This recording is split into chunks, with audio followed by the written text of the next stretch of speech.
Congresswoman Norton for her tireless work to extend voting rights to residents of the district. She has demonstrated continued leadership and has worked valiantly for the enfranchisement of the residents of her district. And thank you, Eleanor. Let me say two things about you. I want to yield first to the Speaker of the House, Nancy Pelosi. Good afternoon. Once again, it is an honor to welcome the Mayor of Washington to the Capitol of the United States, and the President of the City Council and the fellow Senator, Mr. Mendelson. Thank you for being here as well. I join in singing the praises of the Mayor. She has made us all so proud throughout her tenure, but in the last month or so, the world knows why we are so proud to a greater degree than they might have. Thank you so much, Madam Mayor. And we are here together with common cause about justice. It's always about justice and fairness. So I'm pleased to join my colleague, Leader Hoyer, for whom this has been a major priority in his service in Congress, and of course, Eleanor Holmes Norton. When we were together recently, I sang the praises of Eleanor and how she has been such a leader in so many ways in the Congress of the United States, helping women have the right to vote really effectively, honoring the 100-year anniversary and the rest, but also ensuring that people's votes are counted as cast. In so many ways, justice has been Eleanor Holmes Norton's call. So here we are to correct an injustice. The people of Washington, D.C., as we've heard Steny say and Eleanor say and others say over and over again, and I'm so glad our colleague Sheila Jackson Lee is here. And to follow Carolyn Maloney is an honor for me because this is the committee of jurisdiction. This is the committee on which Eleanor Holmes Norton serves, among others, and this is where it happens. But here are the people of Washington, D.C. They pay taxes. More important than that, serve in the military, contribute to the vitality of America and the economic strength of our country in a very powerful way. And what? Do not have the right to representation in the Congress of the United States? How could it be? Whose idea was that? For more than 2 centuries, the residents of Washington, D.C. have been denied their right to fully participate in democracy. And tomorrow we will be having, on the floor of the House, we will right this grave injustice, which is an affront to our democracy. Passage of H.R.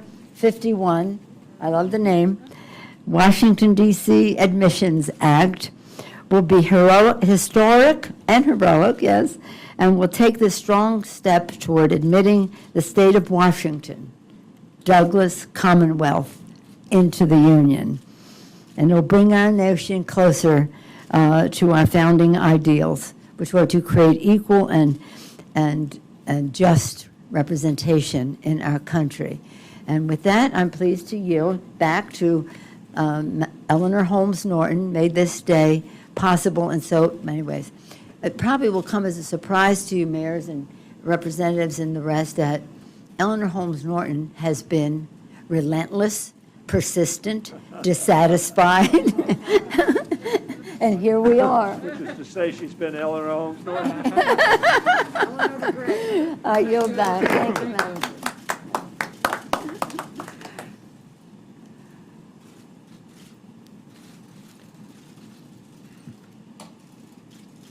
Thank you, Madam Speaker. You see gathered here today the leadership of the majority party in the House of Representatives and the leadership of the District of Columbia as we make final preparations for tomorrow's historic debate and vote that all of us here have worked to achieve. Speaker, Nancy Pelosi, Majority Leader Steny Hoyer, Oversight and Government Reform Chair, who I'm glad was able to join us, Mayor Muriel Bowser, D.C. Council Chair Phil Mendelson, Statehood Senator Paul Strice. Thank you all for standing together to ensure that the citizens of your nation's capital are on their way to achieving equality with other Americans.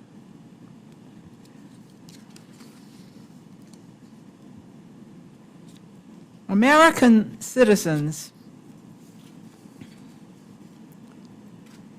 and this have nothing in common with the citizens of the capitals around the world, because we alone deprive the citizens of our capital of the same rights that all others in the country enjoy. Across the United States today, Americans are taking down the remnants of the Confederacy as symbols of inequality. Just as the House of Representatives is raising up its nation's capital to ensure equality for its citizens. Not long after being elected to the House of Representatives, I got the first ever vote on D.C. statehood.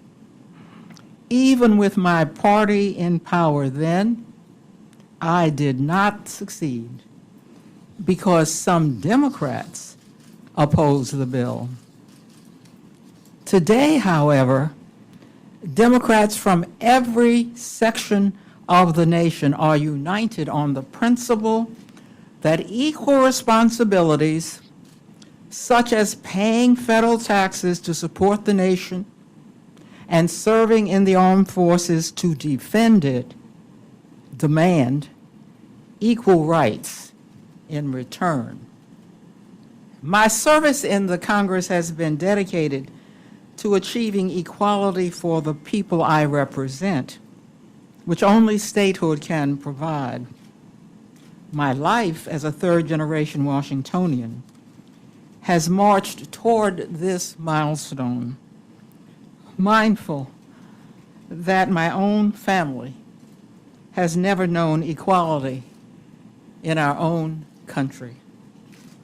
My great-grandfather, Richard Holmes, walked away as a slave from a plantation in Virginia. I continue on the walk that my family has made since then to freedom in this city, until all of us who live here today in the District of Columbia can go the full distance to achieving the prize of equal citizenship with D.C. statehood. I'm pleased to introduce the mayor of our city, Mayor Muriel Bowser. I've already put a bill in, even before the bill passes, to give her her rightful name, Governor of the state of New Columbia.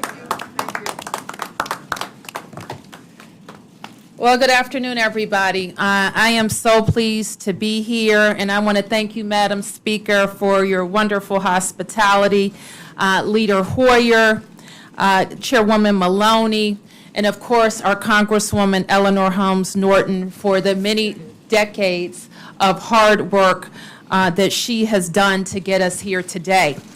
It is not lost on us in Washington, D.C., that joining with our Congresswoman were three Marylanders, a daughter of Maryland, a son of Maryland, an adopted son of Maryland, who helped us get here today.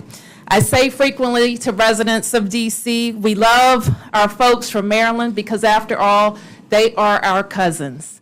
And our cousins have watched the disenfranchisement of D.C. residents for too long, and today they preside over the House of Representatives that will bring this bill to the floor. Congresswoman Maloney, I want to thank you for your leadership in skillfully chairing what was the hearing that got this bill to the floor. We are so appreciative. I'm really here today to speak in gratitude on behalf of the 706,000 residents of Washington, D.C., full-blooded Americans, taxpayers, people who serve in our military, people who raise families, start businesses, and are in every way American citizens, except for the fact that we don't get to vote in the capital of the United States of America. This is a historic wrong. It must be corrected. It is not a partisan issue. It is an American issue. The principles of our democracy are based in the fact that every person is represented equally, and all those who pay taxes should be represented. So while it is my great pleasure to be the mayor of my hometown, born here without a vote, but I swear I will not die here without a vote, because we know that everyone all across the United States now knows and recognizes the plight of Washington, D.C. Not only do we not have voting senators and our congresswomen not have the right to vote, the whims of a federal government can encroach upon our even limited autonomy. And it can do so in ways that are threats to all of the American states and all of the American people. The way we say no is to make D.C. a state. Let's fight back against the cries that we're too liberal, or we're too black, or there are too many Democrats. Who we elect is our business. And the business of America is to make sure that each person is represented fully in this House and in the Senate of the United States of America. So I want to thank you on behalf of so many people that would be standing here with Phil and I, and with Paul and I, and with our Congresswoman who have worked on this issue for so many decades. The grassroots, our allies in organizations across the United States of America who are educating Americans each and every day. We are grateful for the vote tomorrow, but we also know that our work will not be done. I do not let any member of the Congress off the hook, regardless of party or regardless of the House. There is time to pass our bill in the Senate, and we want to call for a vote on our bill. We also want to make sure that if this goes into next year, that we're lined up for a vote on D.C. statehood in the first 100 days of the next administration. Thank you all very much. Now, the chair of the D.C. City Council, I said to him, I was president of the Maryland Senate some years ago, a long time ago. So he's perhaps the president of the Senate, or the president of the legislature, or the president of the House, but he's the chair of the D.C. City Council, Phil Mendelson. Phil? Thank you, Leader Hoyer. Thank you, Speaker Pelosi and Chairwoman Maloney, and my colleagues, Mayor Bowser and Shadow Senator Strauss. You know, the only argument against full citizenship and voting rights for citizens of the District of Columbia who are citizens of the United States of America is an argument about the Constitution and what the Founding Fathers meant. So I thought I would go back and I would read the Federalist Papers or look through them. There are a lot of chapters that were written that comprise the Federalist Papers, and I went through it and I went through it, and to tell you the truth, there's a lot to read and there's nothing about the District of Columbia. I had to get glasses because of it.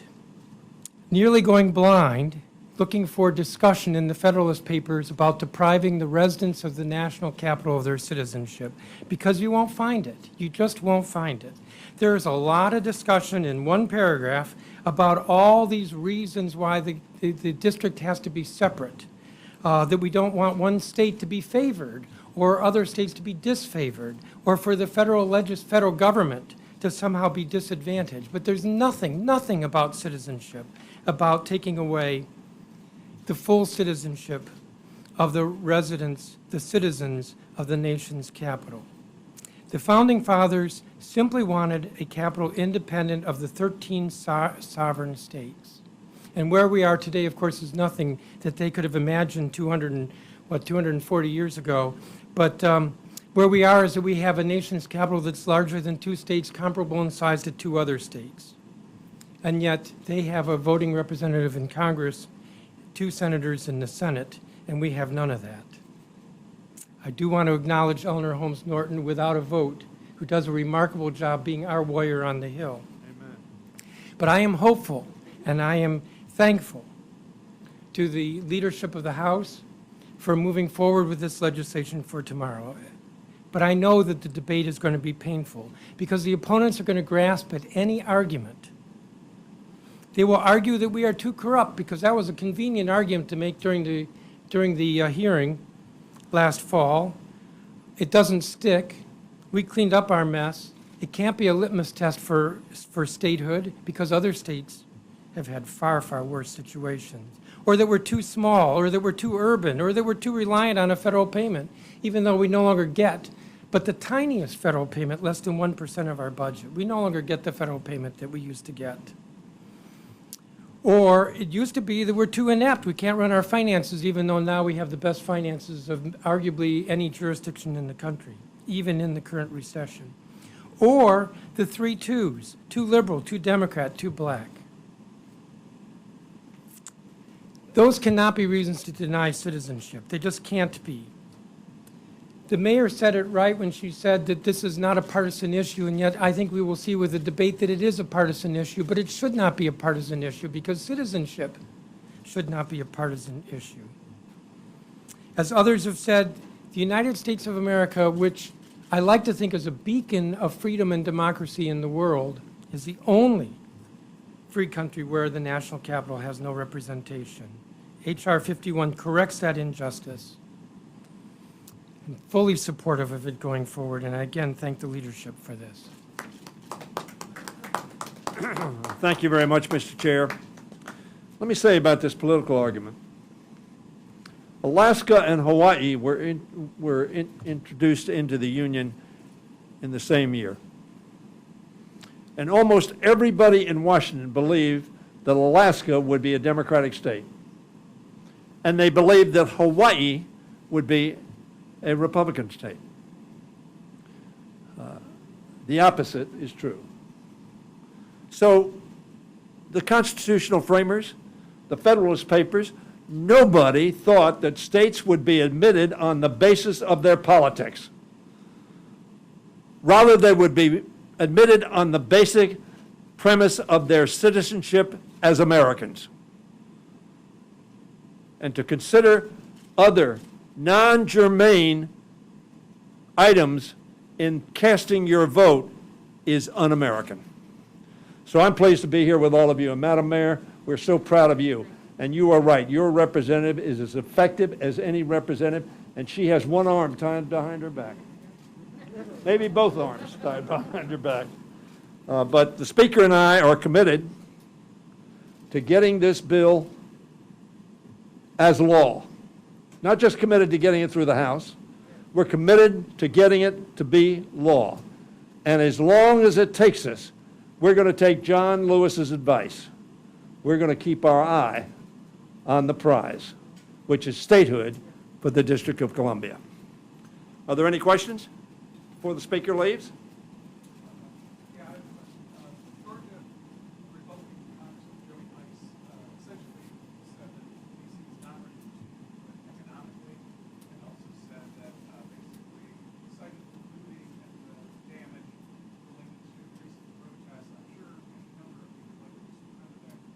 He's from Georgia? He's from where? He's from Georgia. Georgia. Well, hopefully they're going to treat all their citizens equally at some point in time. But let me tell you something. It is strange that a representative of a state that committed sedition instituted slavery, segregation, and Jim Crow, to say that somehow the District of Columbia is not deserving of statehood. Frankly, if that were the criteria, states would come in and out. In and out. The criteria is citizenship as Americans. That's the criteria. And the rationalization otherwise is for reasons that I won't question, but ought to be questioned.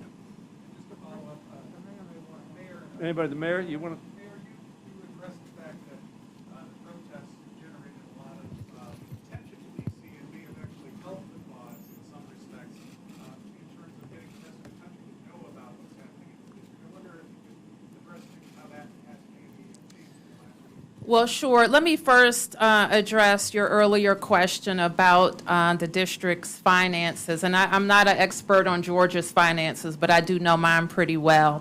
And our city has balanced 24 budgets. We have reserve funds that have allowed us to balance this budget that's in front of the council right now. We have a AAA bond rating. And unlike the representatives district or any city in Georgia, we function as a city, a county, and a state. We are attracting residents and businesses, and we're very proud of the progress of our schools, public safety, and city services. So I frequently tell people I wouldn't trade places with any mayor or governor in the United States of America. And I feel very good about our position to come back from the current recession, as Mr. Mendelson has already stated.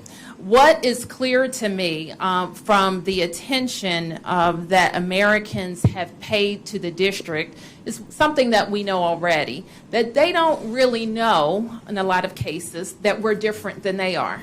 They assume they're United States citizens. They know we have a congresswoman, so they don't even think about the fact that we don't have voting senators or a congresswoman doesn't have the vote. And it certainly never occurred to them that the president could move the army to address a local policing matter. And so that has been, I know Congresswoman Norton and all of us have been very focused on talking about that and making sure that the residents of the United States recognize that the only way to address that is through statehood. It's also been very important for us to explain that you're still going to have a nation's capital when we become the 51st state. There will be a federal enclave that the Congress will continue to exercise jurisdiction over. It will encompass all of the major federal buildings and functions of the federal government, the National Mall, the museums, and memorials. But it won't have 700,000 people in it that don't have a vote. And so that is what has been my pleasure to talk to the people of America about. Because we asked the question, we should acknowledge too, and it's good to see everybody. Thank you for this. I say that too as one of the original people that was jailed along with Paul and others during those weeks in '93 when we first got the vote. Can we talk about the significance of the name of the new state as we talk about Juneteenth and Black Lives Matter? Because a lot of people haven't heard what the name of the new state would be. Please. Well, the new state incorporates its name today for George Washington, the father of our country, who was a steady hand as our country was formed. It also includes the name of a famous Marylander. George Washington was a Virginian. Frederick Douglass was born a slave on the eastern shore of Maryland. That was not the life he chose for himself. And he escaped and he became one of the great intellects of America, one of the great citizens of America, and was critically important in advising and urging President Lincoln to sign the Emancipation Proclamation.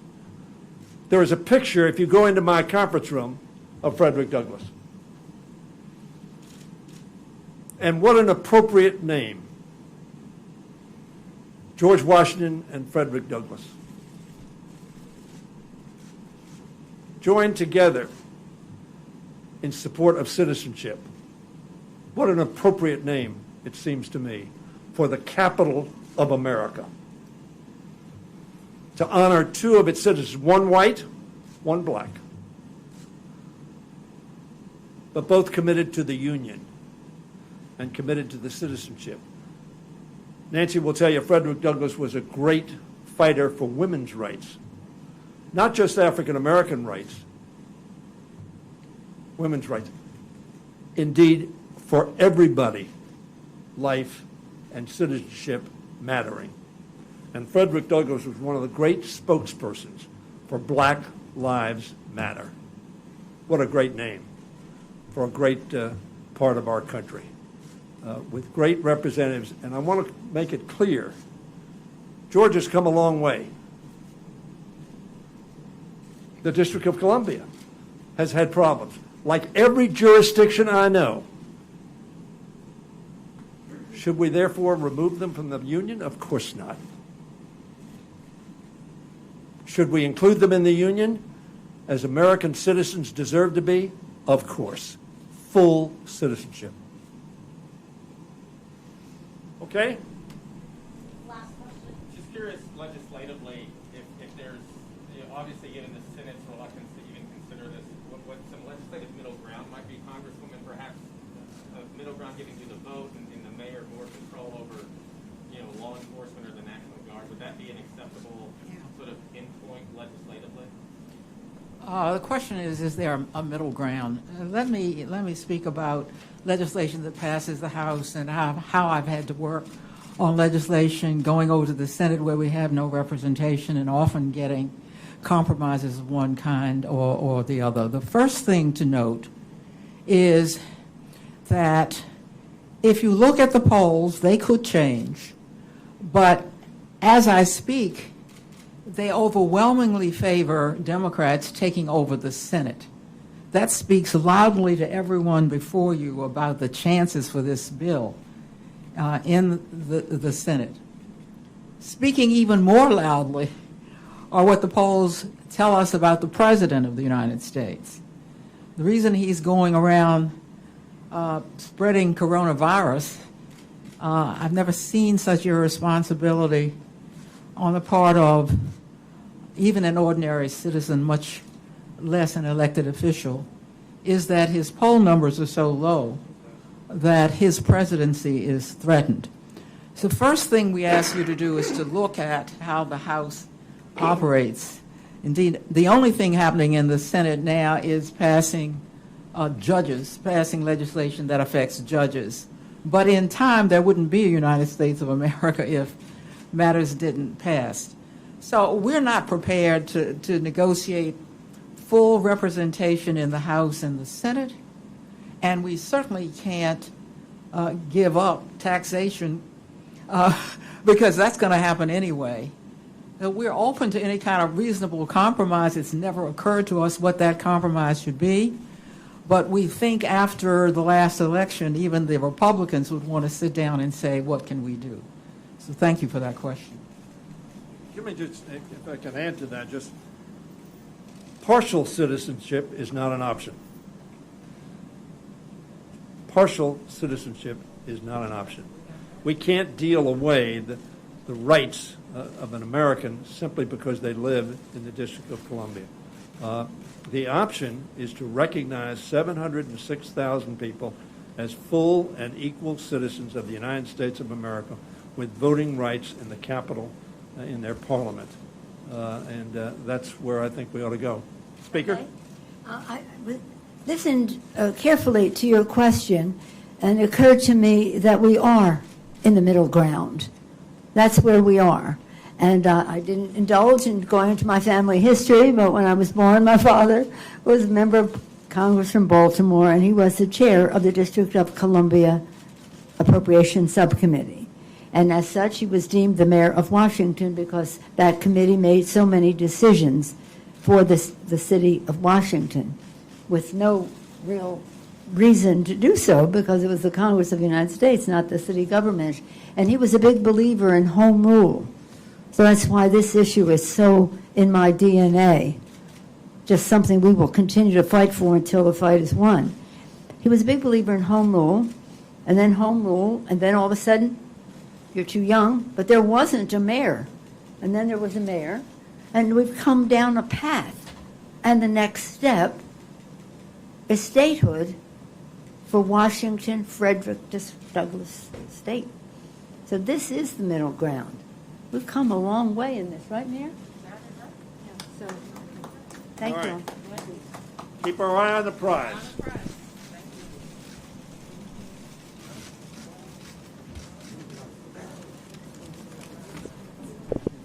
Carolyn, is this yours? Can I get a picture with you? Absolutely. Sure. We'll get Ellen in a minute. And Carolyn? Let's get Ellen. Where's the mayor? Bring her back. Oh, that's right.